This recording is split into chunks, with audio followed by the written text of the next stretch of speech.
ஆவியானவர் நமக்குள்ள இருப்பாரையானால் நாம் நற்குணம் உள்ளவர்களாக இருப்போம். ஆவியானவர் நமக்குள்ள இருப்பார் என்று சொன்னால் நம்முடைய வாழ்க்கையில் இந்த நீதி வெளிப்படுகிறதாக இருக்கும். ஆவியானவர் நமக்குள்ள இருப்பார் என்று சொன்னால் நமக்குள்ளே உண்மை இருக்கும்.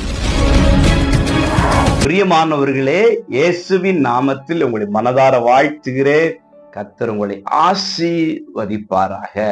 எபேசியர் 5:9 ஆவியின் கனி சகல நற்குணத்திலும் நீதியிலும் உண்மையிலும் விளங்கும். அன்புக்குரியவர்களே, ஆவியானவரை கொண்ட நாம் ஆவியின் கனிகளை பிரதிபலிப்போம்.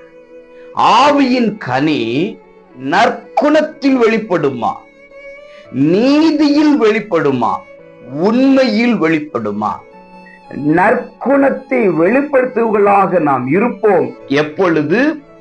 ஆவியின் கனிகளை கொண்டிருக்கும் போது. ஆவியின் கனியை யார் கொண்டிருப்பார் என்று சொன்னால் ஆவியானவரை கொண்டிருக்கிற நபர்.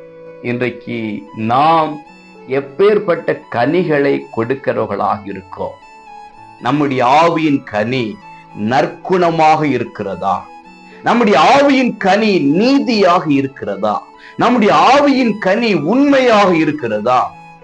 நற்குணத்தை இன்றைக்கு பார்க்க முடியவில்லை, நீதியை இன்றைக்கு பார்க்க முடியவில்லை, உண்மை இன்றைக்கு பார்க்க முடியவில்லை. காரணம், ஆவியின் கனி இல்லை.